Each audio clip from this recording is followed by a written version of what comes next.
What if the woman the world watched fall head over heels in love had actually been preparing to leave that relationship long before anyone realized it? Katie Holmes began her journey as a talented young actress from Ohio, rose to worldwide fame after her relationship with Tom Cruise became international news, and then seemed to disappear into an almost complete silence. For years, people speculated about what truly happened behind the scenes. Now, at 47, a much clearer picture is emerging, and it challenges much of what the public believed for years. From Dawson's Creek to Tom Cruise's world.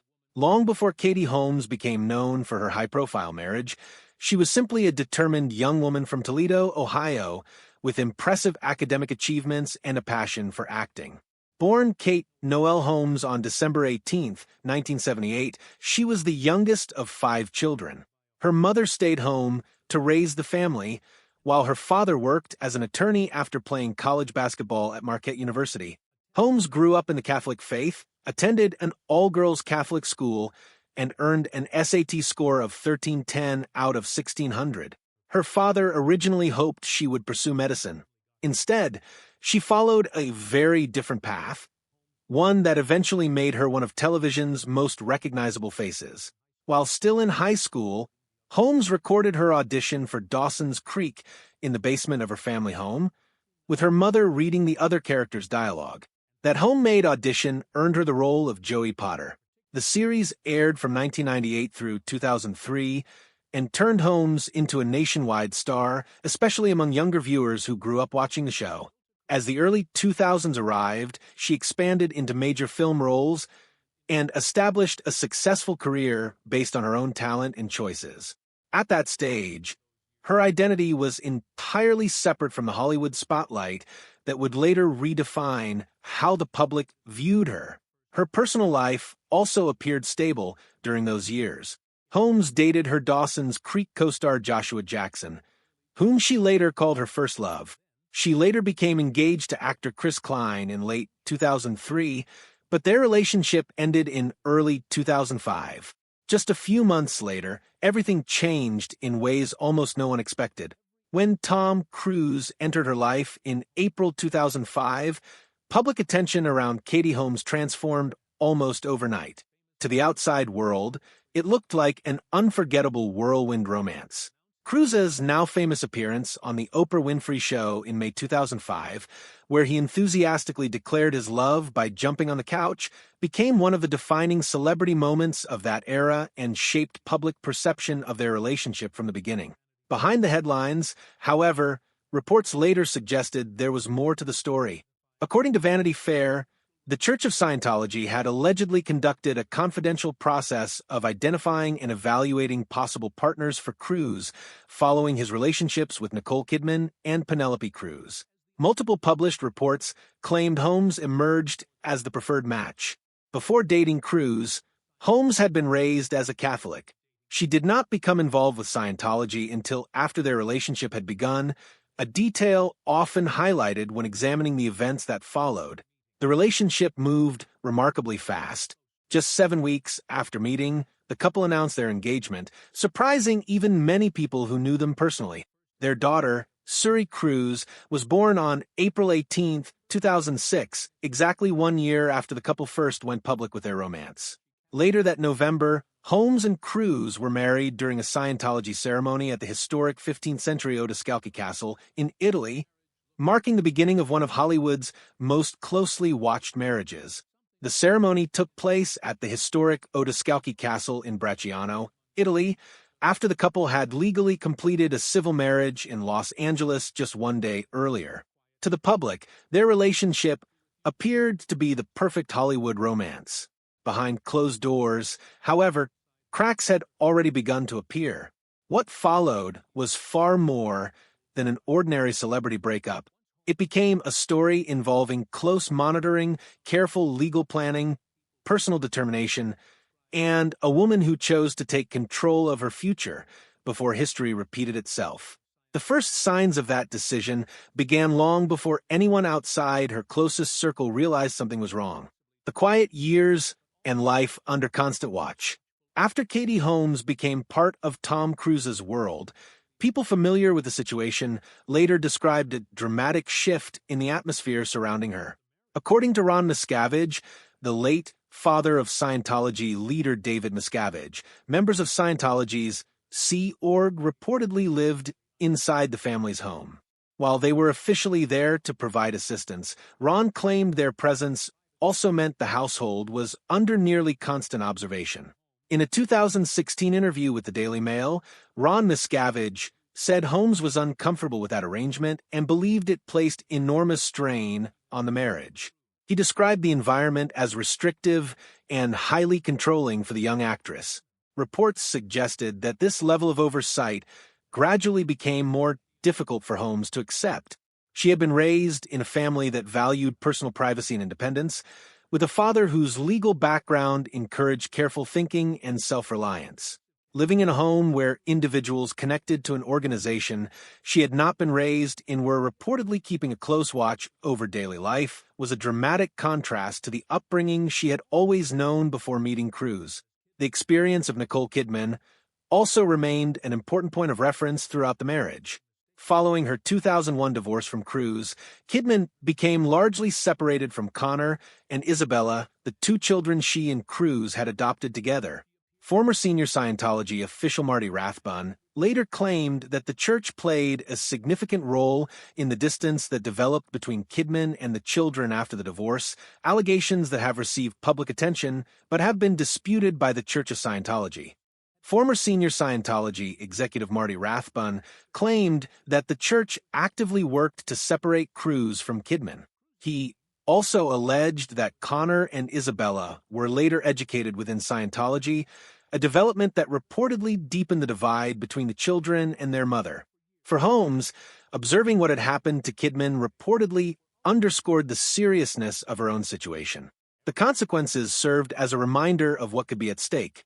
Throughout her marriage, Holmes rarely commented publicly on Scientology or the details of her personal life. She continued making public appearances, focused on raising Surrey, and returned to acting with projects such as the 2008 Broadway production of All My Sons. Yet, many noticed a striking change. The actress who had once appeared relaxed and open in interviews and magazine features now seemed carefully guarded, offering only measured public statements while avoiding sensitive topics altogether. According to reporting by TMZ, many of the people responsible for Holmes's day-to-day security and transportation had long-standing ties to Cruise. She was reportedly assigned both a bodyguard and a driver who had worked for him for years, meaning those closest to her daily routine were believed to be loyal to Cruise rather than to Holmes. Under those circumstances, nearly every movement and conversation could potentially make its way back to Cruise's circle. Supporters of this account have argued that such conditions left Holmes feeling as though she had very little personal freedom. They believed she understood that one wrong move might place everything she valued, especially her relationship with her daughter, at risk. To understand why Holmes remained silent for so long, it is important to recognize that she was reportedly preparing something far more significant behind the scenes. What happened next was not a spur-of-the-moment decision. According to numerous reports, it was the result of careful planning that unfolded over several years. The exit that took Hollywood by surprise. By 2012, Holmes had decided it was time to leave, ending a marriage with one of Hollywood's biggest stars, while also separating from a religious organization known for fiercely protecting its interests, was not something she approached casually. Reports suggest the process required extensive planning long before any legal paperwork was filed. Holmes reportedly began by replacing key members of her daily support system. She dismissed the bodyguard and driver who had long-standing connections to Cruise and built a new team made up entirely of people she personally selected and trusted, ensuring their loyalty was to her alone. She also reportedly rented a private apartment in New York City, giving herself and Surrey a secure place to stay as soon as the divorce became public. According to published reports, Holmes assembled legal teams across 3 different states. The strategy reportedly accounted for the possibility that Cruise could seek to move the case to California, where joint custody arrangements were generally more common and where Scientology maintained a stronger organizational presence. Her father, attorney Martin Holmes, was said to have played a major role throughout the legal preparations. Reports also credit him with helping negotiate the couple's highly protective prenuptial agreement years before the marriage reached its end. When everything was finally in place, Holmes reportedly contacted Cruz using a prepaid, disposable cell phone obtained through a trusted friend. According to multiple accounts, the temporary phone was chosen specifically to prevent anyone from tracing the call or monitoring the communication through Cruz's established network.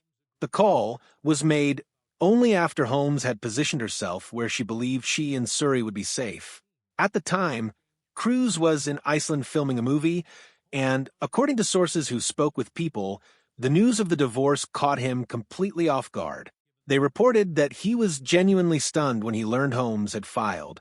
On June 29, 2012, Holmes officially submitted her divorce petition in New York, citing irreconcilable differences. Filing in New York, rather than California, was viewed as an important legal decision.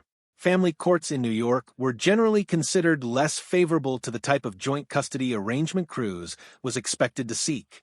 The divorce was finalized with remarkable speed. An agreement was reached in only 11 days, making it one of the quickest high-profile divorce settlements Hollywood had ever seen. Holmes was awarded primary custody of Surrey, while Cruz retained visitation rights. Details of the financial agreement later became public through court records. Cruz agreed to pay $400,000 annually in child support until Surrey reached the age of 18.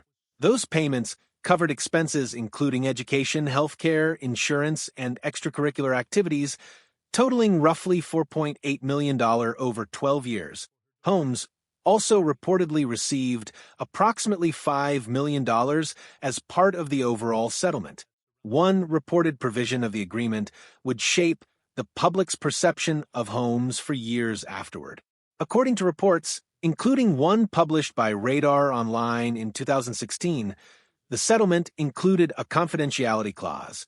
Under the reported terms, Holmes agreed not to publicly discuss Cruz or Scientology and to avoid publicly dating anyone until 2017 in exchange for the financial terms of the settlement. Whether every reported detail was accurate or not, Holmes remained remarkably consistent in her public silence. Despite years of intense media interest, she rarely commented on her marriage, almost never addressed Scientology, and consistently declined to engage with questions about her former husband. Her restraint suggested a deliberate decision to protect both herself and her family. After the divorce, Holmes returned to the Catholic faith in which she had been raised and began attending St. Francis Xavier Church in New York City. Quietly, she was reconnecting with the religious tradition that had shaped her childhood before her marriage. For years, many wondered whether Holmes would ever publicly explain what had happened. The answer did not arrive through one explosive television interview or headline-making confession. Instead, it slowly emerged through a series of careful choices that revealed more over time than any single statement ever could. Surrey, a quiet life, and starting over. Following the divorce, Holmes centered nearly every aspect of her life around raising Surrey. The decisions she made after 2012, from where she chose to live to which acting projects she accepted, were reportedly guided by what she believed would provide the greatest stability for her daughter. Rather than relocating from production to production, Holmes remained based in New York City, allowing Surrey to grow up in a consistent home environment instead of constantly moving between film sets. She also rebuilt her personal support system. Instead of relying on the Hollywood connections that had surrounded her during her marriage, Holmes leaned on a close circle of trusted friends and family members. In the years after the divorce, Cruz's relationship with Surrey reportedly became increasingly limited. Numerous media outlets have reported that father and daughter have not shared a meaningful relationship for more than a decade. A commonly cited explanation involves Scientology's policies concerning former members. The church classifies certain individuals who leave as suppressive persons, and critics have long argued that members are encouraged to reduce or end contact with those individuals. Because Holmes and Surrey both left Scientology after the divorce, many observers have suggested this policy contributed to the distance between Cruz and his daughter. The Church of Scientology has disputed various characterizations of its practices. During a 2013 legal deposition, Cruz acknowledged that Suri was no longer practicing Scientology, although he rejected the suggestion that his religion posed any danger to his daughter. Holmes, meanwhile, continued saying very little about the situation. Her interviews remained thoughtful and personable, focusing on her work, her appreciation for life in New York, and her role as a mother. She carefully avoided revisiting the most difficult chapter of her life, revealing her priorities without discussing the circumstances that had led her there. One of her more revealing reflections came during an interview with People when she said she no longer lived with fear, no longer placed countless restrictions on herself, and had learned not to take herself too seriously. Read in the context of everything that came before, those comments sounded less like casual observations and more like someone describing what life felt like after reclaiming her independence. In another interview, Holmes shared a simple parenting story. She recalled receiving a phone call from Suri, who was around 6 or 7 years old, and attending a sleepover, asking to be picked up. Holmes took a taxi to Battery Park around 10 o'clock that evening. On the ride home, the cab driver gently carried the sleeping Suri into their apartment building without waking her. Holmes later admitted that the simple kindness of a complete stranger moved her to tears. It was only a brief moment, yet it reflected the life she had built after the divorce. Her years as a single mother in New York were not filled with celebrity glamour or tabloid headlines. Instead, they were marked by quiet routines, ordinary acts of kindness, and a sense of purpose that proved far more meaningful than the highly publicized chapter that came before. In 2024, Suri graduated from New York City's LaGuardia High School of Music and Art and Performing Arts, an institution whose alumni include Timothée Chalamet and Nicki Minaj. That fall, she began attending Carnegie Mellon University in Pittsburgh. Around the same time, she started using the name Suri Noel, choosing her mother's middle name while quietly no longer using the Cruz surname. Holmes publicly expressed nothing but pride as her daughter entered this new stage of life. In an interview with Town and Country, she said she was incredibly proud of Suri. Although she admitted she would miss having her nearby, she emphasized that she was excited to see her daughter begin this next chapter. With Suri now an adult and the reported legal restrictions connected to the divorce settlement believed to have expired, Holmes entered a very different period of her life. The gradual comments she has made in recent years tell their own story. What Katie Holmes has said, and what it suggests at 47. Katie Holmes celebrated her 47th birthday in December 2025 during what many see as both a personal and professional resurgence. The reported end of the confidentiality agreement, together with Suri reaching adulthood, removed many of the legal and practical reasons for the careful restraint Holmes had maintained for more than a decade. In 2024, she returned to Broadway in a revival of Thornton Wilder's Our Town, portraying Mrs. Webb alongside Jim Parsons, Zoe Deutsch, and Richard Thomas. The production earned strong reviews and demonstrated that Holmes was pursuing projects because they mattered to her creatively, not simply because they offered commercial success. Rather than focusing on blockbuster films, she embraced character-driven stage performances that reflected her own artistic interests instead of the big-budget priorities that had dominated the years of her marriage. In 2026, she continued that path by starring in an off-Broadway revival of Hedda Gabler at the Old Globe Theater in San Diego. Playing Hedda, a woman defined by confinement, intelligence, and impossible choices, struck many observers as a role whose themes closely echoed parts of Holmes's own public story. When Holmes has spoken about her marriage in recent years, her words have been measured but revealing. Speaking with People, she explained that she never wanted the divorce to become the defining chapter of her identity. She reminded readers that she had been an actress before her marriage, remained one throughout it, and continues to be one today. That quiet statement carried a powerful message. Rather than allowing one chapter of her life to define her, Holmes has chosen to focus on the person she always was, and the life she continues to build on her own terms. After the reported dating restriction ended in 2017, Holmes was linked to chef Emilio Vitalo Jr. between 2020 and 2021, and later dated musician Bobby Wooten III for several months in 2022. True to the privacy she has maintained since her divorce, she shared very little publicly about either relationship. Reports published in early 2026 also suggested she may have reconnected with former Dawson's Creek co-star Josh